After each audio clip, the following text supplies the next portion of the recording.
Ma'am, దానికోసం గౌతమ్ వెళ్ళాడు. ఇప్పుడేం చేద్దాం? డోంట్ వరీ బేబీ, అది తిరిగి రాదు. గౌతమ్ ఒంటరిగా వస్తాడు. ఏంటమ్మా, మనం ఎంత చెప్పినా కూడా వినకుండా గౌతమ్ దానికోసం వెళ్ళాడు? దీన్ని బట్టి అది గౌతమ్ని ఎంత మాయ చేసిందో అర్థం చేసుకోండి. తనిప్పుడు తిరిగి వస్తే నువ్వేం చేస్తావు? సిగ్గున్న ఆడదైతే మళ్ళీ రాదు. వచ్చినా అలాంటి నీతిమాలిన దాన్ని నేనొప్పుకోను.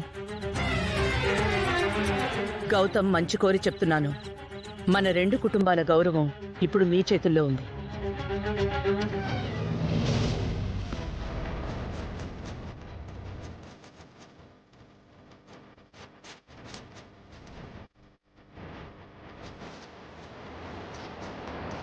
పదండి.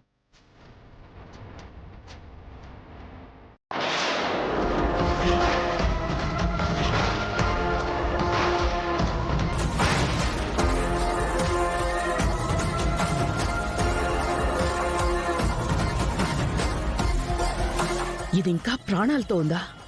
ఆగరా!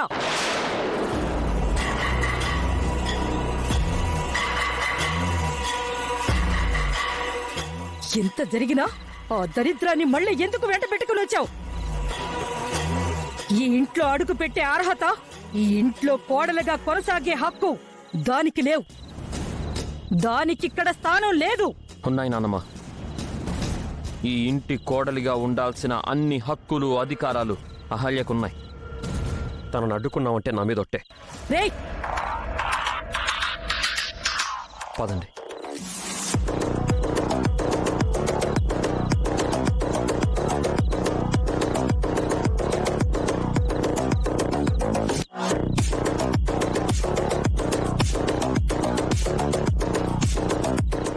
ఏమన్నావు నాన్నమ్మ? అహల్యకి హక్కు అర్హత స్థానం లేవా? మరి అవి అహల్యకి కాకుండా ఇంకెవరికున్నాయి? మాట్లాడితే వంశం పరువు అంటావు కదా. అహల్య లేకపోతే ఈ వంశం ఎక్కడుంది? ఈ ఇంటి పరువు ఎక్కడుంది? నాన్నకి రక్తం ఇచ్చి ఆయన ప్రాణాన్ని, నాన్న చేయని నేరాన్ని నెత్తిమీదేసుకొని ఈ ఇంటి పరువుని కాపాడింది ఎవరు? అహల్య కాదా?